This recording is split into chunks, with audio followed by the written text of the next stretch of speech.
Everyone, welcome back to Salam learning. ഹബീമിസ് ആണ്. മക്കളെ, നമ്മുടെ എക്സാമിങ് അടുത്തെത്തിയല്ലേ. സോ ഇന്നത്തെ വീഡിയോയിൽ നമ്മൾ ഡിസ്കസ് ചെയ്യാൻ പോകുന്നത് ഒരു ഇമ്പോർട്ടൻ്റ് ആയിട്ടുള്ള എക്സാമിന് ചോദിക്കുന്ന ഒരു ഷുവർ ക്വസ്റ്റ്യൻ ആണ്. അപ്പോൾ ഈ ക്വസ്റ്റ്യൻ ഇതേപോലെ തന്നെ നമ്മൾ എക്സാമിന് വരും എന്നല്ല മിസ് പറയുന്നത്. എന്നാലും ഇതേപോലത്തെ അല്ലെങ്കിൽ ഇതേ ടൈപ്പ് ക്വസ്റ്റ്യൻ ആയിരിക്കും നിങ്ങൾ എക്സാം പേപ്പറിൽ അല്ലെങ്കിൽ ക്വസ്റ്റ്യൻ പേപ്പർ തുറക്കുമ്പോൾ കാണാൻ പോകുന്നത്. അപ്പോൾ ഇത് യൂസ്ഫുൾ ആവുന്ന ഒരു വീഡിയോ ആയതുകൊണ്ട് തന്നെ നിങ്ങൾ എന്ത് ചെയ്യുക, നിങ്ങൾ മാക്സിമം ഫ്രണ്ട്സിനെ ഷെയർ ചെയ്ത് കൊടുക്കുക. അപ്പോൾ അത് ആ സമയം കളയാണ്ട് തന്നെ മിസ് സ്റ്റാർട്ട് ചെയ്യാം. അപ്പോൾ നമ്മുടെ എക്സാമിന് എന്തായാലും നമുക്ക് നല്ല മാർക്ക് വാങ്ങണം എന്നൊരാഗ്രഹമാണ് എല്ലാവർക്കും ഉള്ളത് അല്ലേ. അപ്പോൾ ഈ നല്ല മാർക്ക് വാങ്ങണം എന്നുണ്ടെന്നുണ്ടെങ്കിൽ നമുക്ക് എന്ത് ചെയ്യണം? യെസ്, എല്ലാ ക്വസ്റ്റ്യൻസും അല്ലെങ്കിൽ നമ്മുടെ 5 ആക്ടിവിറ്റീസും നമ്മൾ കമ്പൽസറി ആയിട്ട് അറ്റൻഡ് ചെയ്യുക. അതിൽ നമ്മുടെ ഫസ്റ്റ് ആക്ടിവിറ്റി എന്ന് പറഞ്ഞാൽ നമുക്ക് കമ്പൽസറി ആയിട്ട് ബാക്കിയുള്ള ആക്ടിവിറ്റീസിൽ നമുക്ക് ഏറ്റവും അറിയാവുന്നത് ഏതാണോ അത് നമുക്ക് അറ്റൻഡ് ചെയ്തിട്ട് ഒരെണ്ണം ഒഴിവാക്കാം അല്ലേ. പക്ഷേ ആക്ടിവിറ്റി നമ്പർ 1 എന്ന് പറയുന്നത് നമ്മൾ എന്തായാലും ആൻസർ ചെയ്യേണ്ടതാണ്. അത് മാൻഡേറ്ററി ആയിട്ട് നമ്മൾ ആൻസർ ചെയ്യേണ്ടതാണ്. അപ്പോൾ നമുക്ക് ക്വസ്റ്റ്യൻ പേപ്പറിൽ ഫസ്റ്റ് കാണുന്ന ആക്ടിവിറ്റി എന്ന് പറഞ്ഞാൽ ഒരു കോംപ്രഹെൻഷൻ വായിക്കുക, റീഡിംഗ് കോംപ്രഹെൻഷൻ അല്ലെങ്കിൽ ഒരു പോം വായിക്കാനായിരിക്കും നമ്മളോട് എന്ത് ചെയ്യുന്നത്, നമ്മളോട് ക്വസ്റ്റ്യൻ ചോദിക്കുന്നത് അല്ലെങ്കിൽ എക്സാമിന് ചോദിക്കുന്ന ഒരു ക്വസ്റ്റ്യൻ. അപ്പോൾ മക്കളെ, ഇങ്ങനെ ഒരു ക്വസ്റ്റ്യൻ ആയിരിക്കും എല്ലാ ക്വസ്റ്റ്യൻ പേപ്പറിൻ്റെയും ആദ്യം ഉണ്ടാവുക. ആ ഒരു കാര്യത്തിൽ നമുക്ക് ഗ്യാരണ്ടി തരാൻ പറ്റും. ഫസ്റ്റ് തന്നെ ഒരു പാസേജ് തന്നിട്ട് അതിനെ ബേസ് ചെയ്തിട്ടുള്ള ക്വസ്റ്റ്യൻസ് ആയിരിക്കാം. അതല്ലാന്നുണ്ടെങ്കിൽ ഒരു പോം തന്നിട്ട് അതിനെ ബേസ് ചെയ്തിട്ടുള്ള ക്വസ്റ്റ്യൻസ് ആയിരിക്കാം. അപ്പോൾ നമ്മുടെ ആദ്യം കൂൾ ഓഫ് ടൈം ഉണ്ടല്ലോ, നമുക്ക് ആദ്യത്തെ 15 മിനിറ്റ് കൂൾ ഓഫ് ടൈം ആണ്. അപ്പോൾ ഈ ഒരു കൂൾ ഓഫ് ടൈം നമ്മൾ മാക്സിമം യൂട്ടിലൈസ് ചെയ്യുക. എങ്ങനെയാണ്? നമ്മൾ ക്വസ്റ്റ്യൻ പേപ്പർ വായിക്കുക അല്ലേ. അപ്പോൾ ഫസ്റ്റ് തന്നെ ആക്ടിവിറ്റി നമ്പർ 1 വായിക്കുക. ആദ്യം വായിക്കുമ്പോൾ തന്നെ നമുക്കൊരു ഐഡിയ കിട്ടും. എന്നിട്ടും നമുക്ക് ചെറിയ ചെറിയ കൺഫ്യൂഷൻസ് ഉണ്ടെന്നുണ്ടെങ്കിൽ എന്ത് ചെയ്യുക, പിന്നെയും ഒന്നും കൂടെ വായിക്കുക. അപ്പോൾ ഈ 15 മിനിറ്റ് നമ്മൾ ക്വസ്റ്റ്യൻ പേപ്പർ വായിക്കാൻ തന്നെ യൂട്ടിലൈസ് ചെയ്യുക. അതിൽ ഏറ്റവും കൂടുതൽ ശ്രദ്ധിച്ച് നമ്മൾ വായിക്കേണ്ട ഒരു സെക്ഷൻ എന്ന് പറയുന്നത് നമ്മുടെ ഫസ്റ്റ് ആക്ടിവിറ്റി ആയിരിക്കും. അതായത് പുറത്തുനിന്ന് മിസ് പറഞ്ഞതുപോലെ ഒരു കോംപ്രഹെൻഷൻ തരും, അല്ലാന്നുണ്ടെങ്കിൽ ഒരു പോം തരും. അത് വായിച്ച് അതിനെ ബേസ് ചെയ്തിട്ടുള്ള ക്വസ്റ്റ്യൻസ് ആൻസർ ചെയ്ത് കഴിഞ്ഞാൽ ആദ്യത്തെ 5 മാർക്ക് സെറ്റാണ്. അപ്പോൾ നമ്മൾ പഠിച്ച് കാണാതെ പഠിച്ച് പോകുമൊന്നും വേണ്ട. ആ ക്വസ്റ്റ്യൻ പേപ്പർ വായിച്ച് കഴിഞ്ഞാൽ തന്നെ ആ ഒരു 5 മാർക്ക് നിങ്ങൾക്ക് ഷുവർ ആയിട്ട് വാങ്ങിക്കാൻ പറ്റും. അപ്പോൾ ഇങ്ങനെയുള്ള ക്വസ്റ്റ്യൻസിന് എങ്ങനെയാണ് ആൻസർ ചെയ്യേണ്ടത് എന്ന് നമുക്ക് നോക്കാം. ഈ ഒരു ക്വസ്റ്റ്യൻ നോക്കിക്കേടാ. Read the poem carefully and answer to the following question. ഈ തന്നിരിക്കുന്ന പോം നിങ്ങൾ വായിക്കുക. അത് വായിച്ചതിന് ശേഷം അതിനെ ബേസ് ചെയ്തിട്ട് ചോദിച്ചിട്ടുള്ള ക്വസ്റ്റ്യൻസിന് ആൻസർ ചെയ്യുക. സിമ്പിൾ അല്ലേ. നമ്മുടെ ഈ ഒരു പോം നോക്കിക്കേ. She knelt along the bedside to help me say my prayers. She stayed one step behind me as she helped me climb the stairs. She helped me to read the recipe when I baked my first dessert and helped me see a button on my favorite woven shirt. The lessons of a lifetime were easy ones to bear. With helping hand to guide me, my mom was always there. അപ്പോൾ ഈ ഒരു പോം വായിച്ചപ്പോൾ നമുക്ക് ഏകദേശം ഒരു idea കിട്ടിയിട്ടുണ്ടാവും അല്ലേ. അപ്പോൾ ഐഡിയ കിട്ടിയിട്ടില്ല എന്നുണ്ടെങ്കിൽ നമുക്ക് ഒന്നും കൂടി ഒന്ന് വായിച്ച് നോക്കാം. നോക്കിക്കടാ. She knelt along the bedside to help me say my prayers. എന്താണ്? എനിക്ക് പ്രേയേഴ്സിനെ ഹെൽപ്പ് ചെയ്യാൻ വേണ്ടിയിട്ട് അല്ലെങ്കിൽ ഞാൻ പ്രാർത്ഥിക്കുമ്പോൾ എന്നെ സഹായിക്കാനായിട്ട് എൻ്റെ കൂടെ അവൾ ഉണ്ടാകുമായിരുന്നു അല്ലേ. She stayed one step behind me as she helped me climb the stairs. എന്താണ്? ഞാൻ സ്റ്റെയർസ് ക്ലൈംബ് ചെയ്യുമ്പോൾ അല്ലെങ്കിൽ ഞാൻ പടികൾ കയറുമ്പോൾ എനിക്ക് പിന്നിലായി എൻ്റെ ഒരു പടി പുറകിലായിട്ട് എന്നെ ഹെൽപ്പ് ചെയ്തുകൊണ്ട് അവൾ എൻ്റെ കൂടെ ഉണ്ടാകുമായിരുന്നു അല്ലേ.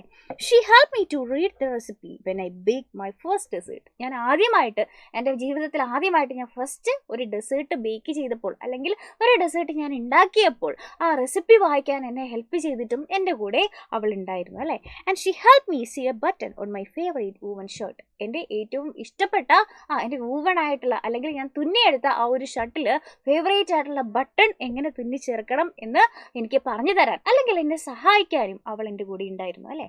The lessons of a life time were easy ones to bear. എന്താണ്? ഒരു ജീവിതകാലം മൊത്തവും അല്ലെങ്കിൽ ഒരു ജീവിതത്തിൽ മൊത്തവും ഞാൻ പഠിച്ച പാഠങ്ങൾ വളരെ എളുപ്പമായിരുന്നു പഠിക്കാൻ. കാരണം എന്താ? With helping hand to guide me my mom was always there. കാരണം എന്താ? എന്നെ സഹായിച്ചുകൊണ്ട് അല്ലെങ്കിൽ ജീവിതത്തിൽ ഞാൻ പഠിച്ചിട്ടുള്ള എല്ലാ പാഠങ്ങൾക്കും അല്ലെങ്കിൽ എൻ്റെ ജീവിതത്തിന് ഓരോ ചുവടിലും എന്നെ സഹായിച്ചുകൊണ്ട് എൻ്റെ കൂടെ ഒരു സഹായിയായിട്ട് അല്ലെങ്കിൽ ഒരു ഗൈഡായിട്ട് എൻ്റെ അമ്മ എൻ്റെ കൂടെ ഉണ്ടായിരുന്നു. അപ്പോൾ ഈ ഒരു പോമിൽ അമ്മയെ പറ്റിയിട്ട് പറയുന്നതാണ് അല്ലേ. അപ്പോൾ ഓരോ ജീവിതത്തിൻ്റെ ഓരോ ഘട്ടത്തിലും അല്ലെങ്കിൽ ഓരോ കാര്യത്തിനും അമ്മ എത്രമാത്രം പങ്കുവഹിക്കുന്നു അല്ലെങ്കിൽ എത്രമാത്രം ഈ ഒരു പോയിറ്റിനെ സഹായിക്കുന്നു എന്ന് പറയുന്ന ഒരു അടിപൊളി പോമാണ് നമ്മൾ ഈ വായിച്ചത്. അപ്പോൾ ഇതേപോലെ ഒരു പോമോ അല്ലാന്നുണ്ടെങ്കിൽ ഒരു കോംപ്രഹെൻഷനോ നമ്മൾക്ക് തരും. അപ്പോൾ നമ്മളത് വായിക്കുക. 1 or 2 തവണ വായിച്ചിട്ട് നമ്മൾ എന്ത് ചെയ്യുക, അത് എന്താണെന്ന് മനസ്സിലാക്കുക. അപ്പോൾ മക്കൾ ഇനി ഇതിനെ ബേസ് ചെയ്തിട്ടുള്ള ക്വസ്റ്റ്യൻസ് ആയിരിക്കാം നമുക്ക് ഇനി ഉള്ളത് അല്ലേ. അപ്പോൾ ഫസ്റ്റ് ക്വസ്റ്റ്യൻ നമുക്ക് നോക്കാം. Pick out 2 pairs of rhyming words from the poem. അപ്പോൾ ഈ ഒരു പോത്തുനിന്ന് 2 റൈമിംഗ് വേർഡ്സ് കണ്ടുപിടിക്കാനാണ്. അപ്പോൾ നമുക്കറിയാം റൈമിംഗ് വേർഡ്സ് എന്ന് പറഞ്ഞാൽ എന്താണ്? എൻഡ് ചെയ്യുന്നത് ഒരേ സൗണ്ടിലായിരിക്കും അല്ലേ. ഇവിടെ നോക്കിക്കേ മക്കളെ. Stairs, prayers, stairs. കണ്ടോ? Stairs prayers. അപ്പോൾ രണ്ടും ഒരേപോലെയല്ലേ എൻഡ് ചെയ്യുന്നത്, എസ് എസ് എന്ന് പറയുന്ന ഒരു സൗണ്ടിലല്ലേ എൻഡ് ചെയ്യുന്നത്. അപ്പോൾ പ്രേയേഴ്സ്, സ്റ്റേയേഴ്സ് എന്ന് പറയുന്നത് എന്താണ്, റൈമിംഗ് വേർഡ്സ് ആണ് അല്ലേ. ഇനി നമുക്ക് ഇവിടെ നോക്കാം, ഡെസേർട്ട് ഷർട്ട്, കണ്ടോ, ഡെസേർട്ട് ഷർട്ട് എന്ന് പറയുന്നത് എന്താണ്, റൈമിംഗ് വേർഡ്സ് ആയിട്ട് നമുക്ക് പറയാം. ടൈം അല്ലെങ്കിൽ വേണ്ട, ബെയർ ദെയർ, കണ്ടോ, ബെയർ ദെയർ, ഇത് രണ്ടും എന്താണ്, ഒരേപോലെയാണ് എൻഡ് ചെയ്യുന്നത്. അപ്പോൾ ഇതേപോലെ ഒരേ സൗണ്ടിൽ എൻഡ് ചെയ്യുന്നതിനെയാണ്, ഏകദേശം ഒരേപോലെ തന്നെ തോന്നിക്കുന്ന സൗണ്ട്സിനെയാണ് നമ്മൾ റൈമിംഗ് വേർഡ്സ് എന്ന് പറയുന്നത്. അപ്പോൾ ഇതിൽ നിന്ന് റൈമിംഗ് വേർഡ്സ് കണ്ടെത്താൻ പറഞ്ഞാൽ നമ്മൾ ഇപ്പോൾ പറഞ്ഞത് നമുക്ക് കണ്ടെത്താം അല്ലേ. പ്രേയേഴ്സ്, സ്റ്റേയേഴ്സ് അല്ലെങ്കിൽ ബെയർ ദെയർ എന്നൊക്കെ പറയുന്നത് എന്താണ്, നമ്മുടെ റൈമിംഗ് വേർഡാണ്. അപ്പോൾ നെക്സ്റ്റ് ക്വസ്റ്റ്യൻ നമുക്ക് നോക്കാം. രണ്ടാമത്തെ ക്വസ്റ്റ്യൻ എന്താണ്, what do you mean by the expression the lessons of a life time. Lessons of a life time എന്ന് പറയുന്നത് കൊണ്ട് ഇവിടെ എന്താണ് ഉദ്ദേശിച്ചിട്ടുള്ളത്? The poet's mother always was with her or him to guide through each and everything അല്ലേ. അപ്പോൾ ജീവിതത്തിലെ എല്ലാ കാര്യങ്ങൾക്കും ഗൈഡ് ചെയ്യാനായിട്ട് ഈ മദർ കൂടെ ഉണ്ടെന്ന് നമുക്ക് ഈ ഓരോ വരികൾ വായിക്കുമ്പോൾ മനസ്സിലാവും അല്ലേ. അപ്പോൾ അതുകൊണ്ട് തന്നെ lessons of a life time, ജീവിതത്തിൽ അല്ലെങ്കിൽ ജീവിതകാലം ഉടനീളം, ജീവിതത്തിലുടനീളമുള്ള പാഠങ്ങൾ പകർന്നു തരാൻ വേണ്ടിയിട്ട്, അല്ലെങ്കിൽ ജീവിതത്തിൽ മൊത്തത്തിൽ സഹായിക്കാൻ വേണ്ടിയിട്ടുള്ള ഓരോ പാഠങ്ങളും പകർന്നു തരാൻ വേണ്ടിയിട്ട് ഈ പോയിറ്റിൻ്റെ കൂടെ പോയിറ്റിൻ്റെ അമ്മയുണ്ടായിരുന്നു എന്നാണ് ഈ ഒരു എക്സ്പ്രഷൻ കൊണ്ട് നമ്മൾ ഉദ്ദേശിക്കുന്നത്. അടുത്ത നോക്കിക്കേ, what are the speaker's sweet memories about his mother. അതായത് മദറിനെ പറ്റിയുള്ള സ്പീക്കറിൻ്റെ സ്വീറ്റ് ആയിട്ടുള്ള മെമ്മറീസ് എന്തൊക്കെയാണ്? നമുക്കിതാ ഈ ഒരു പോം വായിക്കുമ്പോൾ തന്നെ ഓരോ വരികളും പറയുന്നുണ്ട് അല്ലേ. അതായത് പ്രേയേഴ്സ് അല്ലെങ്കിൽ പ്രാർത്ഥിക്കാൻ വേണ്ടിയിട്ട് ഹെൽപ്പ് ചെയ്തു, അതുപോലെ തന്നെ സ്റ്റെയേഴ്സ് കയറാൻ അല്ലേ, പടികൾ കയറാൻ വേണ്ടിയിട്ട് ഹെൽപ്പ് ചെയ്യുന്നുണ്ട്. ഫസ്റ്റ് ഡെസേർട്ട് അല്ലേ, ആദ്യമായിട്ട് ഡെസേർട്ട് ഉണ്ടാക്കിയപ്പോഴേക്കും അതിൻ്റെ റെസിപ്പി വായിക്കാനായിട്ട് ഹെൽപ്പ് ചെയ്തു. അതുപോലെ തന്നെ ഷർട്ട് ഓവൺ ചെയ്യാൻ അല്ലെങ്കിൽ ഷർട്ട് തുന്നുമ്പോൾ അതിലേക്ക് ഇഷ്ടപ്പെട്ട ബട്ടൺ തയ്ച്ച് വെക്കാനായിട്ട് ഹെൽപ്പ് ചെയ്തു. അങ്ങനെ എല്ലാ ജീവിതത്തിലെ എല്ലാ സ്വീറ്റ് ആയിട്ടുള്ള ലൈഫ് ലെസൺസും ആരിലൂടെയാണ്, അമ്മയിലൂടെയാണ് പഠിച്ചത് എന്നതായി ഈ ഒരു വരികളിലൂടെ തന്നെ വ്യക്തമാണ്. അടുത്ത നോക്കിക്കേ മക്കളെ, give a suitable title to the poem. അപ്പോൾ ഈ ഒരു പോത്തിന് ഒരു സ്യൂട്ടബിൾ ആയിട്ടുള്ള ടൈറ്റിൽ കൊടുക്കാനാണ് നെക്സ്റ്റ് പറഞ്ഞിരിക്കുന്നത് അല്ലേ. നമുക്ക് എന്ത് പറയാം, മൈ മദർ, അമ്മയെ പറ്റിയിട്ടുള്ളതാണ്. ഷീ എന്നാണ് ആദ്യം പറയുന്നതെങ്കിലും അവസാനത്തെ സ്റ്റാൻസ് വായിച്ചപ്പോൾ നമുക്ക് മനസ്സിലായി ഇതിൽ ഷീ ആരാണ്, അമ്മയാണ്. അപ്പോൾ അമ്മയെ പറ്റിയിട്ട് അല്ലെങ്കിൽ അമ്മ ജീവിതത്തിൽ ഉടനീളം എത്രത്തോളം പങ്കുവഹിക്കുന്നുണ്ട് അല്ലെങ്കിൽ എത്രത്തോളം ഹെൽപ്പ് ചെയ്തിട്ടുണ്ട് എന്ന് പറയുന്ന ഒരു പോം അല്ലേ ഇത്. അപ്പോൾ അതുകൊണ്ട് തന്നെ നമുക്ക് മൈ മദർ എന്ന് പറയുന്ന ഒരു ടൈറ്റിൽ ഇതിന് കൊടുക്കാം. അപ്പോൾ മക്കളെ, നമ്മളിതാ അടിപൊളിയായിട്ട് ഈ ഒരു ക്വസ്റ്റ്യൻസിനെ എല്ലാം ആൻസർ ചെയ്തു. അപ്പോൾ നമ്മളിതാ ഇതേപോലെ ഒരു പോം തന്ന് ആ പോത്തിനെ ബേസ് ചെയ്തിട്ടുള്ള ക്വസ്റ്റ്യൻസ് ചോദിക്കും.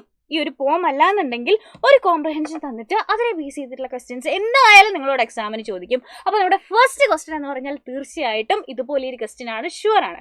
അപ്പോൾ ഇതുപോലെ ഒരു ക്വസ്റ്റ്യൻ ചോദിച്ചു കഴിഞ്ഞാൽ നിങ്ങൾ തനിയെ ഇതേ മോഡലിൽ തന്നെ വേറൊരു ക്വസ്റ്റ്യൻ ചോദിച്ചു കഴിഞ്ഞാൽ തനിയെ ആൻസർ ചെയ്യാൻ പറ്റും, നിങ്ങൾക്ക് പറ്റണം. അപ്പോൾ അതിന് വേണ്ടിയിട്ട് ഹെൽപ്ഫുൾ ആയി ഈ വീഡിയോ എന്നുണ്ടെന്നുണ്ടെങ്കിൽ നിങ്ങൾ ഷെയർ ചെയ്യുക, അതുപോലെ തന്നെ ലൈക്ക് ചെയ്യുക. അപ്പോൾ ഇതുപോലെയുള്ള ഇൻട്രസ്റ്റിംഗ് വീഡിയോസ് ആയിട്ട് നമുക്ക് ഇനിയും കാണാം. അതുവരെ ബൈ ബൈ, ടേക്ക് കെയർ.